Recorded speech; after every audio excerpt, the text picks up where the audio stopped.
تعالى نفس العارفين وفقنا في الدين ويعلمنا التأويل ويهدينا إلى سواء السبيل ويرزقنا الفتور والنمو والرسوخ صلاح الجسر والروح وتوبة المنصوح على هذه النيات وعلى كل نية صالحة وعلى من وأسلافنا الصالحون وجميع مشايخ في هذا المجال وإلى حضرة النبي صلى الله عليه وآله وسلم كلام الفاتحة.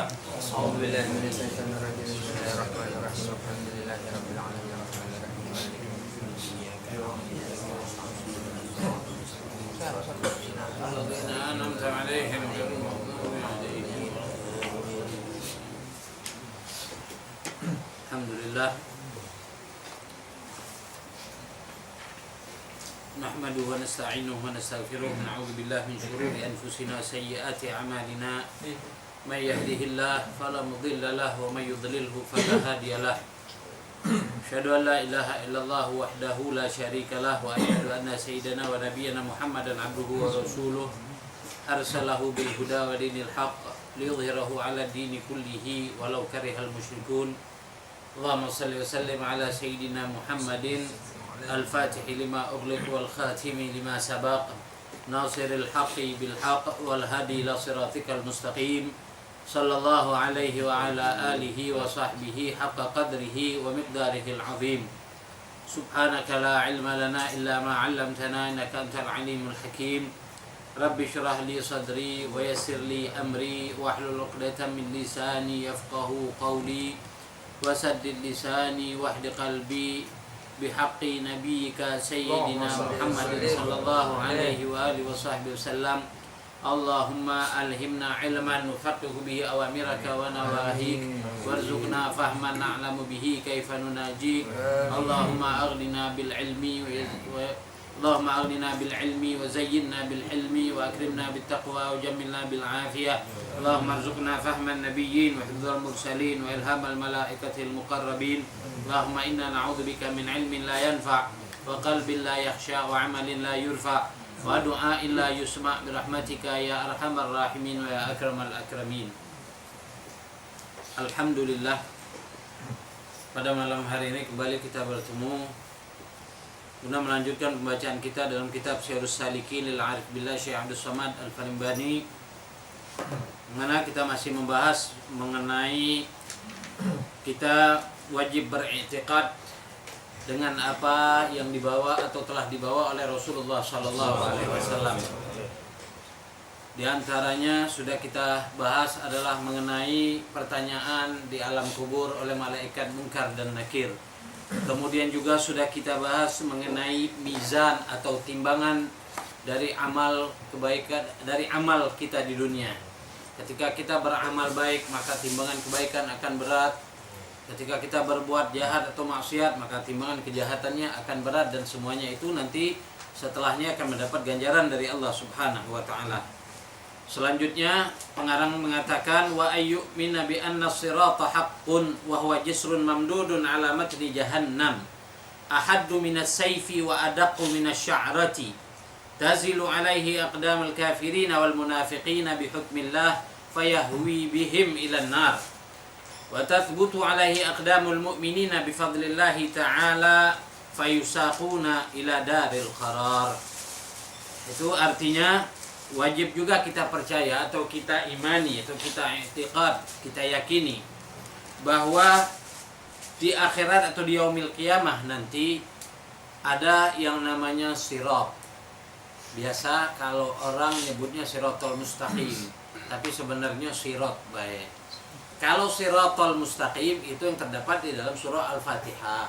Ihdinas siratal mustaqim, jalan yang lurus. Jalan siapa jalan yang lurus? Yaitu siratal ladzina an'amta alaihim minan nabiyyin wassiddiqin wasyuhada wassalihin. Jalan yang lurus adalah jalannya para nabi, para siddiqin, para syuhada dan para salihin. Nah, itu yang disebut siratal mustaqim. Tapi yang ada di yaumil qiyamah atau di hari kiamat nanti adalah cuma sebutannya sirat, jembatan. Ini sirat itu jisrun mamdudun ala matni jahannam, yaitu jembatan yang memanjang di atas neraka jahanam. Jadi ini bawahnya neraka jahanam. Kemudian api neraka jahanam ini warnanya hitam. menyambar-nyambar, menyala, nyambar-nyambar. Warnanya hitam, bukannya merah lagi. Kalau kita lihat api dunia, apinya merah, atau paling-paling kalau kompor gas, apinya biru. Nah, ini sudah panas, tapi api di neraka jahanam warnanya hitam. Karena sebagaimana dinyatakan Allah Subhanahu wa Ta'ala pada saat menciptakan neraka jahanam, Allah panaskan selama 1000 tahun sehingga warnanya merah. Lalu Allah panaskan lagi 1000 tahun sehingga warnanya hitam. Jadi semua apa yang ada di dalam neraka jahanam itu hitam. Apinya hitam, kemudian batunya hitam. Kalau toh ada kayu bakarnya, yaitu dari manusia. Ya, biasa waquduhan nas wal hijarah. Kayu bakar daripada api neraka jahanam itu apa? Manusia dan bebatuan. Manusia-manusia yang musyrikin, yang menyekutukan Allah. Nah, itu tempatnya di mana? Di kayu bakarnya api. Jadi membuat apinya itu semakin besar, yaitu manusia dan batu. Juga munafikin, orang-orang munafik, nanti tempatnya di bawah. Allah menyatakan dalam Al-Qur'an, innal munafiqina fid darkil asfali minan nar. Sesungguhnya orang munafik itu tempatnya di tempat yang paling bawah di api neraka. Itu orang munafik. Siapa itu orang munafik? Dia muslim. Muslim. Dia pakai kopiah putih, pakai baju putih, celananya bila perlu putih, mungkin kainnya putih, tapi dia cuma menampakkan dohirnya saja serba putih, tapi batinnya serba hitam. Rasulullah SAW menyatakan tanda orang munafik dalam satu hadis ada 3, satu lagi ada 4, ada 2 riwayat. Kalau kita gabungkan ya berarti 4 dah. Pertama, idza hadatsa kadzaba. Kalau dia berbicara dia dusta. Itu tanda orang munafik. Kalau ngomong suka bohong. Wa idza wa'ada akhlafa. Kalau dia berjanji dia mengingkari. Makanya jangan suka berjanji.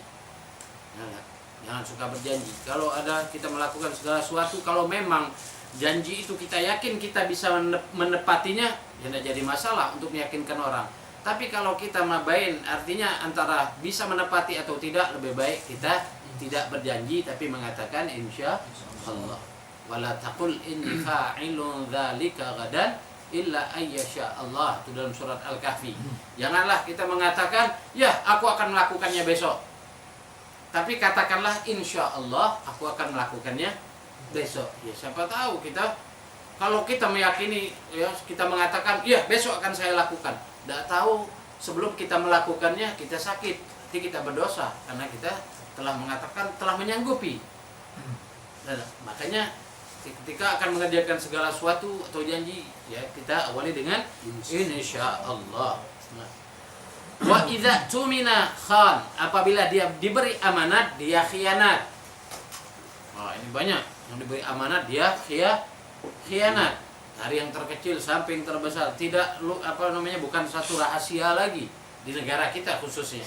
Diberi amanat sebagai seorang hakim, diberi amanat sebagai seorang jaksa. Ini semua kan amanat. Tapi dia khianat dengan amanatnya. Awalnya kalau bahasa kita Palembang betakoan, dengan Al-Qur'an disumpah di atas kepalanya dengan menyebut nama Allah di atas kepalanya Al-Qur'an. Sumpah tidak akan melanggar profesinya. Tapi akhirnya apa yang kita lihat? Semuanya pakai bahasanya Masya Allah lagi di TV itu. Roswah, itu bahasa Arab. Roswah, sogokan atau suap. Ini berarti dia tidak amanah melakukan itu. Nasallallahu alaihi wasallam. Termasuk juga kita. Ketika kita mendengar hadir majelis taklim, mendengar suatu ilmu, ya, mesti kita jalankan. Kalau kita tidak jalankan ilmu tersebut, berarti kita telah khianat dengan amanat yang berupa ilmu itu tadi. Jadi mesti kita jalankan. Ya ala qadri istita'ah, semampunya kita jalankan.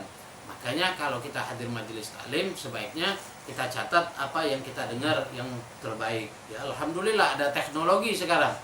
Direkam misalnya ada di YouTube atau Ustream dan lain sebagainya. Nah, itu bisa kita ulang lagi, kemudian kita catat, lalu kita hafalkan dan kita jalankan agar kita tidak menjadi orang yang khianat dengan hadirnya kita di dalam majelis taklim. Wa idza khasama fajara. Yang keempat, apabila dia bertengkar, ribut, berlebih-lebihan. Nah, itu tanda orang munafik.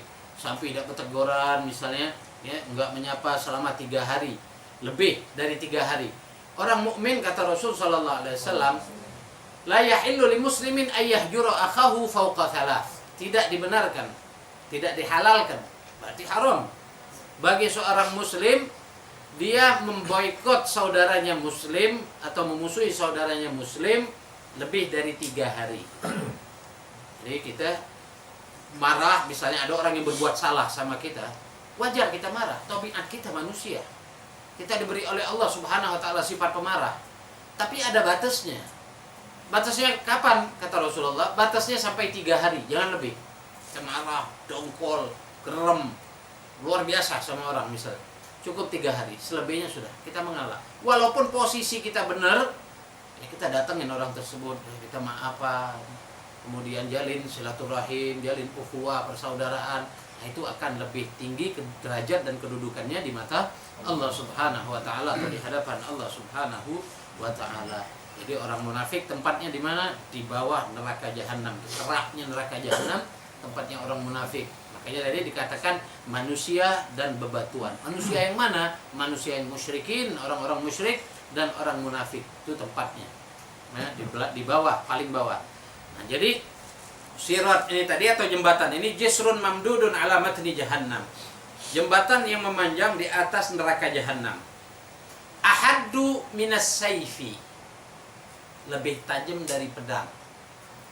Wa adaqu minasya'rah, lebih tipis dari rambut. Nah, lebih tajam dari pedang, lebih tipis dari rambut. Kalau orang sekarang kadang-kadang pakai logika. Wah, Ustaz, tak masuk logika. Masa ada jembatan lebih tipis dari rambut?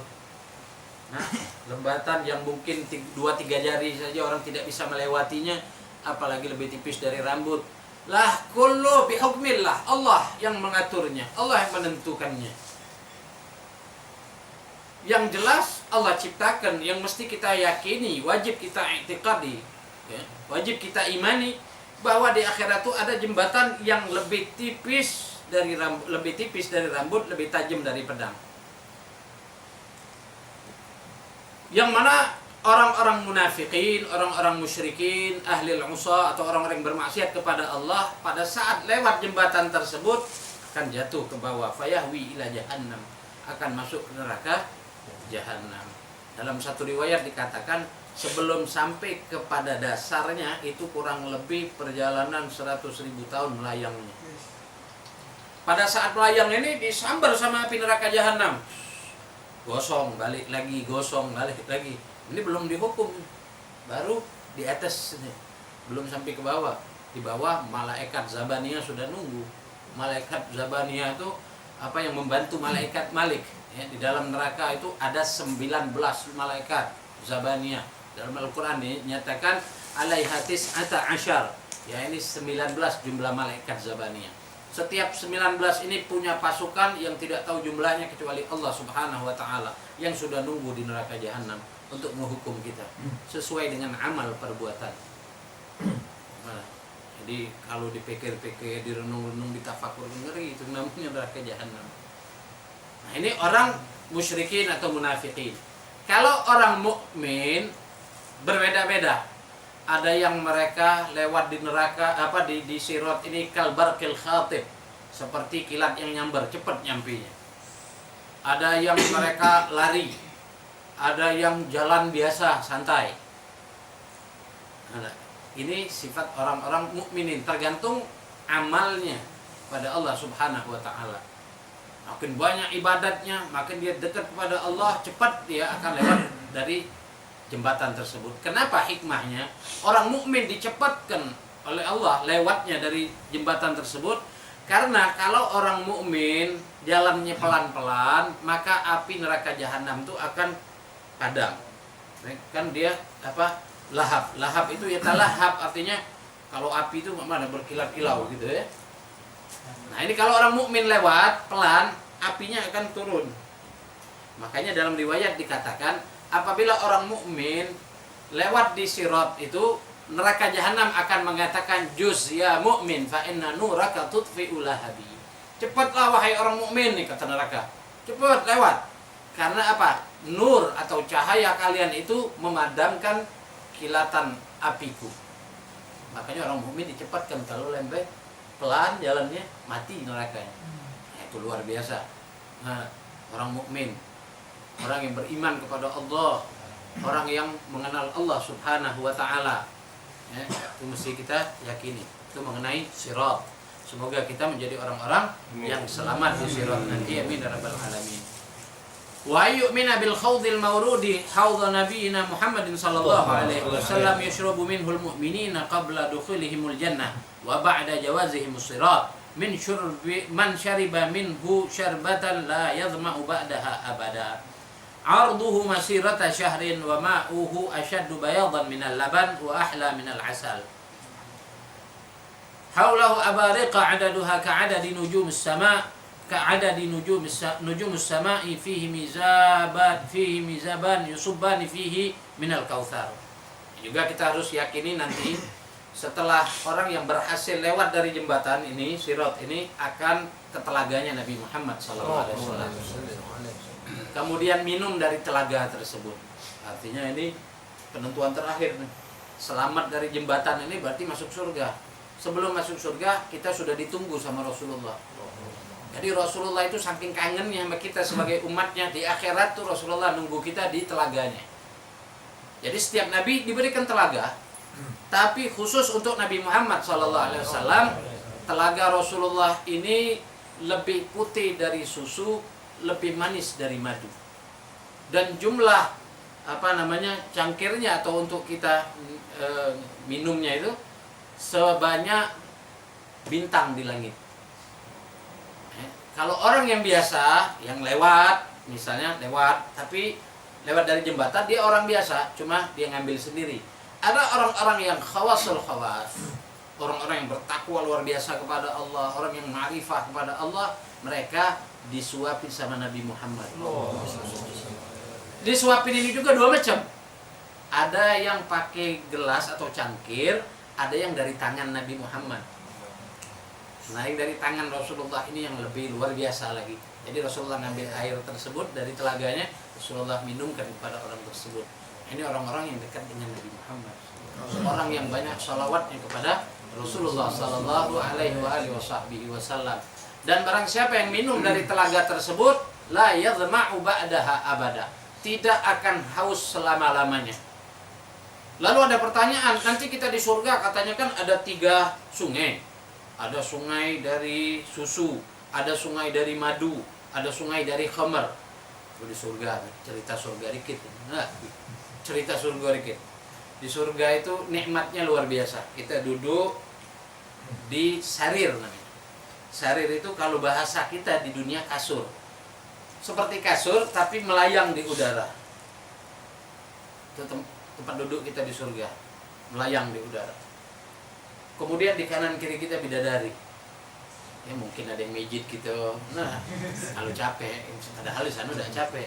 Ya artinya sudah siap ini bidadari.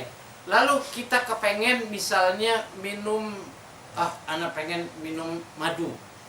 Itu sungai madu datang sendiri ke depan kita, di hadapan kita. Lalu sama bidadari disiapkan cangkirnya. Tolong ambilin juga, dibaikkan sama bidadari, disuapin bro, tuangin. Malah. Nah itu minum yang di dalam surga ini bukan karena haus tapi litana'um, cuma untuk menikmati saja, nyicip baik sedikit. Udah cukup. Dalam riwayat misal kita minum madu nih di surga. Madu itu kan manis. Merasakan manis itu kalau hitungan dunia selama 1000 tahun di hitungan dunia. Merasakan manis terus. Wah, biasa nah, tidak bisa dibayangkan. Makanya sifat surga itu aslinya bagaimana? Mala ainun ra'at wala udhunun sami'at wala khatara ala qalbi bashar. Sifat surga itu mala ainun ra'at, tidak ada mata yang pernah melihatnya. Duh.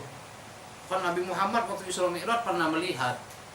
Toh Nabi Allah Idris pernah sampai sekarang di surga. Misalnya. Tapi kok dinyatakan dalam Al-Qur'an mala ainun ra'at, tidak ada mata yang pernah melihatnya. Ya tentu. Diibaratkan tidak ada mata yang pernah melihatnya, karena surga itu tiap hari selalu berubah bentuk dan berubah warna. Dan bentuk yang sudah keluar, yang sudah ada, misalnya hari ini bentuknya begini, warnanya krem misalnya. Besok berubah bentuk, warnanya berubah lagi, dan krem ini tidak mungkin balik lagi. Makanya dinyatakan mala ainun ra'at wala udhunun sami'at, tidak ada telinga yang pernah mendengarnya, wala khatara ala qalbi bashar, dan tidak terlintas di dalam hati setiap manusia. Kalau kita tahu sifat surga, misalnya dari Al-Quran atau dari hadis, atau kita baca buku atau dengar ceramah dan lain sebagainya, itu baru 1/10 dari 1/10, mungkin belum nyampe dari sifat aslinya atau kenikmatan aslinya yang ada di surga. Jadi belum sampai 1/10 dari 1/10-nya. Karena kenikmatan surga itu tidak bisa kita bayangkan, tidak bisa kita reka-reka. Ya, semoga kita semua minum dari tangannya Rasulullah SAW. Kemudian juga wa ayyu min bil hisabi wa tafawutil khalqi fihi ila munaqashi fil hisabi ila masami fihi wa ila ma yadkhulul jannata bighairi hisab wa humul muqarrabun fa yus'alu man syaa' minal anbiya an tabligh risalah wa man syaa' minal kufar an takdzibil mursalin wa yas'alul mubtadi'atu an sunnah wa yas'alul muslimina an a'mal. Kemudian ada juga hisab di hari kiamat. Ya, dihisab itu. Lalu para nabi dihisab enggak? Dihisab juga. Nabi juga ditanya sama Allah, apakah hal balagtumur risalah? Apakah kalian telah menyampaikan risalah? Ya, para anbiya karena sifatnya mereka, ya sudah kita tahu para nabi itu sidik, fatona, tabligh, amanah. Ya, mereka menjawab, kami menyampaikan risalah. Artinya hisabnya juga atau pertanyaannya sedikit. Makanya dianggap bighairi hisab, dianggap tidak ada hisab sudah. Ya, sebab umat Nabi Muhammad kan terbagi 3. Dikatakan bahkan terdapat dalam kitab Maulid Ad-Dibai, umat Nabi Muhammad ini terbagi 3. Thulutsu yadkhuluna al-jannata bighairi hisab. 1/3 masuk surga dengan tanpa hisab. Siapa mereka ini? Itu tadi, nabiyyin, siddiqin, syuhada, dan salihin. Masuk surga tanpa hisab. Artinya hisabnya sedikit, dianggap tidak ada hisab. 1/3 lagi dihisab dulu. Mungkin dia nyicip surga, nyicip neraka dulu baru kemudian masuk surga. Ada yang tidak nyicip neraka lagi, langsung masuk surga. Ini 1/3-nya. 1/3 terakhir la amal, tidak ada amal sama sekali. Tidak pernah sholat, tidak pernah zakat, puasa apalagi. Cuma pernah mengucapkan 2 kalimat syahadat. Malaikat ngadu pada Allah. Akhirnya kata Allah adkhiluhumul jannata bi rahmati. Masukkan mereka ke surga karena rahmatku, kata Allah Subhanahu wa taala. Masuk surga juga selagi mengucapkan 2 kalimat syahadat. Ada masuk dalam surga. Nah, para anbiya, siddiqin, syuhada, salihin masuk surga tanpa hisab. Kemudian orang-orang yang al-kuffar juga ditanya oleh Allah pada saat hisab tadi, antakdzibil mursalin, yang mendustakan para rasul. Para rasul menyampaikan risalah, sholat, kalian sholat dah. Yang jelas pertama kali dihisab kalau kita umat Nabi Muhammad sesuai hadis Rasulullah, awwalu ma yuhasabu bihil abdu yaumal qiyamah as-shalah. Pertama kali dihisab oleh Allah di hari kiamat nanti sholat. Sholat dulu dihisab. Kalau sholatnya benar, hisab yang lainnya gampang. Mana? Kalau sholatnya tidak benar, ada bolong-bolong, apalagi jarang benar sholat, apalagi setahun sekali sholat, Idul Fitri sholat, yang lain tidak sholat. Banyak dah itu. Banyak ada. Sholat subuhnya kesiangan, sholat zuhur ngantuk, sholat asarnya males, maghribnya sungkan, isya ketiduran. Lewat gitu. Nah, ini kalau sudah dihisab, ketika dihisab sholatnya tidak benar, hisab selanjutnya akan susah. Susah. Akan panjang ceritanya. Dan hisab orang yang paling lama nanti dari umat Rasulullah, dari orang yang mengikuti syariat Nabi Muhammad, itu adalah orang-orang yang kaya, yang banyak fulusnya. Orang yang banyak fulus, hisabnya panjang. Kalau orang yang tidak punya fulus, orang miskin, tidak Allah hisab mengenai hartanya. Kenapa? Ya memang tidak kasih harta. Tapi kalau orang kaya, dari mana engkau dapat duit? Hari sekian, bulan sekian, tanggal sekian, detik sekian, engkau dapat duit. Dari mana dapat duit? Lalu kemana engkau keluarkan duit tadi? panjang ceritanya. Orang-orang miskin sudah duluan masuk surga, orang kaya masih dihisap oleh Allah Subhanahu wa taala. Dihisap dulu, panjang ceritanya. Wah, jadi kalau begitu Anda tidak mau jadi orang kaya. Oh, jangan juga, ya enggak? Ente jadi orang kaya tapi untuk Islam. Itu termasuk dalam hadis al-mu'minul qawi khairun minal mu'minul dhaif. Orang mukmin yang kuat lebih bagus, lebih utama daripada orang mukmin yang lemah. Kuat fisiknya, tenaganya, juga kuat hartanya. Kalau mukmin kuat hartanya, dia membantu semua orang-orang Islam yang kesusahan. Subhanallah. Maka itu lebih afdal dan tidak panjang juga hisapnya walaupun dia banyak duit. Ya Allah, aku dapatkan duit ini dan aku keluarkan ke jalanmu. Tidak panjang cerita. Tapi kalau dia banyak duit, dia tidak keluarkan di jalan Allah Subhanahu wa taala. Ini yang panjang ceritanya nanti. Nah, lama akan masuk ke dalam surga. Wa yu'minu bi syafa'atil anbiya alaihimus salatu wassalam, thumma al-ulama, thumma syuhada, thumma sa'iril mu'minin ala hasbi jahihi wa manzilatihi min Allah azza wa jalla. Wa man baqiya minal mu'minin wa lam yakul lahu syami'un ukhrij bi fadlillah ta'ala fala yakhlud fin nar. Fala yakhlud fin nari mu'minun bal yakhruju man kana fi qalbihi mithqala dzarratin minal iman. Juga kita wajib beriktikad, berkeyakinan bahwasanya dengan syafaat para nabi. Dengan syafaat para nabi dan juga dikeluarkannya orang yang bertauhid kepada Allah Subhanahu wa taala dari neraka. Artinya dia di neraka, ya ada orang yang seperti kita katakan tadi nyicip neraka dulu. Tapi karena dia bertauhid kepada Allah, dia tidak kekal di dalam neraka. Yang kekal di dalam neraka itu hanya orang-orang musyrikin, orang-orang kafir, penyembah berhala, penyembah selain Allah. Ini mereka kekal selamanya di dalam neraka. Tapi kalau orang yang bertauhid kepada Allah, walaupun dia tidak pernah beramal saleh, selagi dia tidak menyekutukan Allah, maka dia akan dikeluarkan oleh Allah dari api neraka, tidak selama-lamanya. Tapi jangan kita lantas, wah kalau begitu hore deh, asyik masuk neraka tidak lama. Iya, ukuran jangan ngukur waktu kita di dunia, enggak. Kita lihat di sana, kita ambil yang terkecil saja. 1 hari di neraka sama dengan 1000 tahun di dunia. Kalau diponis sehari, rasa-rasanya tak kati ponis sehari. Ada. Ini kalau sehari masuk neraka, berarti hitungannya berapa? 1000 tahun di dunia. Luar biasa. Orang yang diponis hakim 15 tahun dan sudah kena stroke. Saya orang korupsi diponis hakim 16 tahun, denda 1 miliar, mulai badannya sakit, kena stroke, ditanya wartawan pingsan. Apalagi kalau Allah yang ponis. Sehari saja misalnya 1000 tahun hitungan dunia. Yo Allah. Panjang. Kemudian sakitnya luar biasa. Misalnya sesuai amalnya. Orang yang misalnya suka ngadu domba atau orang yang suka ngomong kotor, lidahnya dipotong. Misalnya. Dipotong.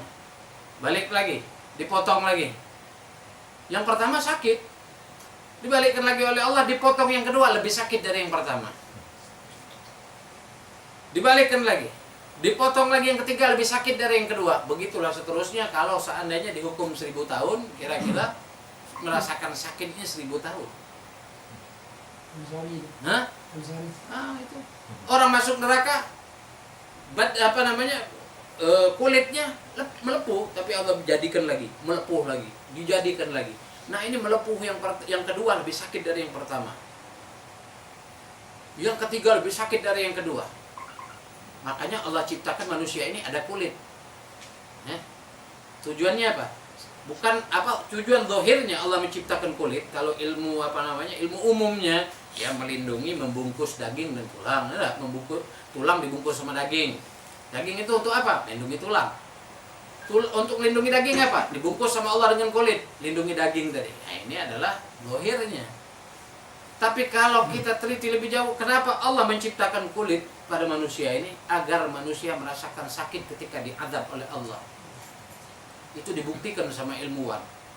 Ketika kulit misalnya dilukai sedikit, lalu jadi lagi, nyatu lagi, dilukai lagi tempat yang sama, rasanya lebih sakit yang kedua ketimbang yang pertama. Nah begitulah kira-kira ukurannya azab Allah Subhanahu wa taala. Kemudian juga kita harus percaya dengan syafaat para nabi, terutama Nabi Muhammad SAW. Rasulullah mengkhususkan syafaat beliau untuk orang yang banyak dosa. Itu yang pertama. Jadi syafaat nabi itu berbeda-beda. Apa sesuai dengan tingkatan. Ada yang syafaat dari surga yang rendah ke surga yang tertinggi. Ada syafaat Nabi Muhammad yang tadi hukumannya misalnya kenanya 1000 tahun ya, jadi kurang. Ada yang syafaat Rasulullah, orang sudah masuk neraka dihukum oleh Allah, lalu Rasulullah SAW angkat dia.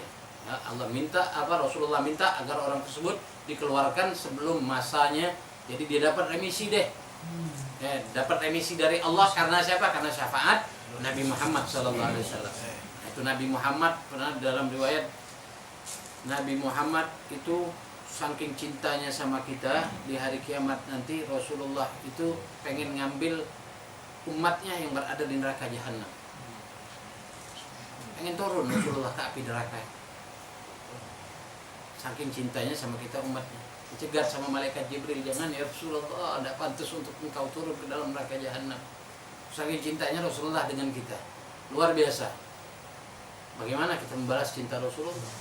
Mesti kita balas cinta Rasulullah. Kita jalankan risalahnya, kita jalankan perintahnya, kita jauhkan diri dari larangannya. Senangkan hati Nabi Muhammad karena beliau cinta kepada kita. Beliau kedua kita, beliau suri tauladan kita. Tidak usah kita melihat orang barat, orang mana. Nah, contoh kita Nabi Muhammad. Kalau Nabi Muhammad makannya begini, masa kita nurut orang barat makannya begitu? Nabi Muhammad makan duduk, minumnya duduk, kita minumnya sampai ngobrol, tangan kiri lagi. Wah, siapa yang inti contoh? Jin Mekah yang inti contoh. Nah, kita ada kedua contoh Rasulullah. Ketika kita melakukan apa dilakukan Rasulullah, Allah senang, Nabi Muhammad senang. Nah itu senangkan hati Nabi kita Muhammad SAW. Beliau itu memberi syafaat, kata Rasulullah dalam sebuah hadis, syafaati li ahli kabair min ummati. Syafaatku itu banyak aku berikan pada orang-orang yang berbuat dosa besar dari umatku. Jadi orang-orang yang masuk neraka itu yang berbuat dosa besar masuk neraka dihukum misalnya tadi 1000 tahun. Rasulullah memberi syafaatnya. Ada yang langsung keluar nantinya, ada yang dikurangi hukumannya. Tergantung sebagaimana kedekatan dia dengan Allah dan dengan Nabi Muhammad SAW. Lalu yang memberi syafaat siapa lagi setelah Rasulullah? Tsummal ulama. Nanti syuhada setelah ulama lebih banyak memberi syafaat daripada syuhada, orang yang mati syahid. Di dalam riwayat orang mati syahid itu cuma memberi syafaat 70 orang. 70 orang baik. Kalau ulama lebih dari situ. Nah, makanya kita rugi kalau jauh dari ulama. Tidak duduk bersama ulama, rugi. Karena apa? Karena ulama memberi syafaat itu banyak. Nah, kita contoh saja siapa? Syekh Abdul Qadir Jilani. Gimana beliau pernah ada seorang yang meninggal dunia ketika beliau lewat di salah satu perkuburan, yang ahli kubur ini diazab oleh Allah.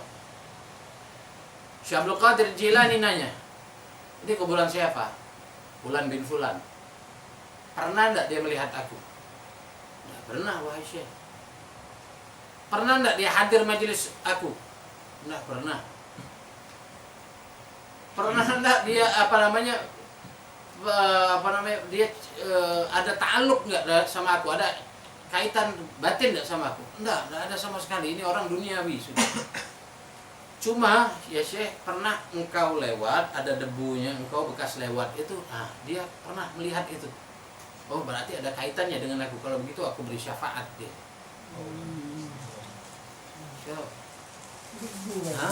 Cuma saking kuat ada ikatan dengan para ulama itu tidak akan merugikan kita di akhirat. Tidak akan merugikan sama sekali. Ya mungkin menurut orang-orang duniawi, ngapain kita duduk di majelis? Ngapain dekat dengan ulama? Toh gitu-gitu aja yang dibahas. Nah, itu pernah di Palembang ada omongan seperti itu. Ngapain hadir majelis taklim? Pigi yang dibahas itu hilang. Tidak bahas pigi apa? Hah? Subhanallah. Kita kan jahil. Orang yang ngomong begitu orang bodoh. Orang yang tidak berpendidikan sesungguhnya. Walaupun dia mungkin keluaran dari universitas tapi itu orang bodoh, tidak punya pendidikan sama sekali. Itu omongan tidak mencerminkan dia orang yang intelektual, tidak pintar orang yang begitu. Jahil. Nah, itu jadi tidak ada ruginya kita duduk dengan para ulama. Kemudian tsumma syuhada, kemudian baru orang yang mati syahid, tsumma sairil mukminin ala hasbi jahi wa manzilati minallah azza wajal. Kemudian orang-orang mukmin tergantung dari kedekatan mereka kepada Allah Subhanahu wa taala. Wa man baqiya minal mu'minin wa lam yakul lahu syai'un ukhrija bi fadlillah taala fala yakhulu fin nari mu'minun bal yakhruju man kana fi qalbihi mithqala dzarratin minal iman. Jadi itu tadi, tidak kekal orang mukmin selama-lamanya di neraka selagi dalam hatinya ada sebesar biji sawi iman kepada Allah, yaitu apa? Dari ucapannya la ilaha illallah. Itu semua berkat Nabi Muhammad. Tadinya Rasulullah itu minta, kalau ketika Isra Mi'raj Allah mengatakan sal tu'ta ya Muhammad, mintalah apapun yang kau ingin minta akan aku berikan, kata Allah. Rasulullah minta idzan la arda wa wahidun ummati finnar. Kalau begitu ya Allah, aku tidak ridho satupun umatku di dalam api neraka. Aku tidak ridho. Makanya selagi kita mengucapkan la ilaha illallah Muhammadur Rasulullah, tidak akan kekal selama-lamanya dalam api neraka. Karena jasa siapa? Nabi kita Muhammad sallallahu alaihi wa alihi wasallam. Itu luar biasa cinta Rasulullah sama kita. Ya, mesti kita balas cinta beliau. Kemudian wa ya'taqida fadlus sahabati radhiyallahu anhum wa tartibihim wa anna afdhalan nasi ba'da Rasulillah sallallahu alaihi wasallam Abu Bakr wa thumma Umar thumma Uthman thumma Ali ridwanullah alaihim ajma'in. Kemudian juga kita beriktikad, harus berkeyakinan, wajib ya, kita beriman, beriktikad keutamaan sahabat. Semoga Allah meridhai mereka. Amin. Kemudian juga tartibnya sahabat yang paling afdal, fal afdal setelah Rasulullah itu siapa? Sayyidina Abu Bakar. Kemudian siapa? Sayyidina Umar. Kemudian siapa? Sayyidina Utsman. Kemudian siapa? Sayyidina Ali. Kemudian baru sebagian daripada asyarah al-mubasysyirin bil jannah, 10 sahabat yang diberitakan oleh Rasulullah masuk surga. Di antaranya Abdurrahman bin Auf, Thalhah bin Ubaidillah, ini sahabat-sahabat yang dijamin oleh Rasulullah masuk surga. Kemudian juga baru sahabat-sahabat yang lain. Nah, itu paling utama siapa? Sayyidina Abu Bakar. Sayyidina Abu Bakar nama aslinya Abdullah bin Utsman. Abdullah bin Abi Quhafah. Abu Quhafah itu juga gelar, namanya Utsman. Jadi Abdullah bin Utsman, bukan Sayyidina Utsman khalifah yang ketiga, bukan. Nama ayahnya ya Utsman. Gitu. Nama asli beliau Abdullah, diganti oleh Rasul sallallahu alaihi wasallam yang tadinya namanya Abdul Ka'bah kalau tidak salah. Ya, ini hambanya Ka'bah. Diganti sama Rasulullah jadi Abdullah. Sayyidina Abu Bakar sahabat Rasulullah, senang, susah, pokoknya selalu sama Rasulullah. Harta beliau semuanya untuk Nabi Muhammad. Pada satu peperangan ya, ketika perang Badar itu Sayyidina Abu Bakar menyumbangkan seluruh hartanya untuk Rasulullah. Abdurrahman bin Auf cuma separuh harta. Sayyidina Utsman separuh harta. Sayyidina Abu Bakar semuanya. Tokonya punya 9 toko di Mekah, dijual, harta duitnya untuk Nabi Muhammad semuanya. 1 rupiah beli 1 dirham, sedikit pun beliau tidak menyisakan. Sehingga ketika baju beliau sobek, tidak bisa beli jarum, beliau ambil korma, pelepah korma dibuat seperti lidi, beliau tajam, beliau sambung dengan benang lalu jahit baju. Rasulullah lewat meneteskan air mata Nabi Muhammad. Tidak bersisa duitnya Sayyidina Abu Bakar untuk Nabi Muhammad. Nah, itu keyakinan luar biasa.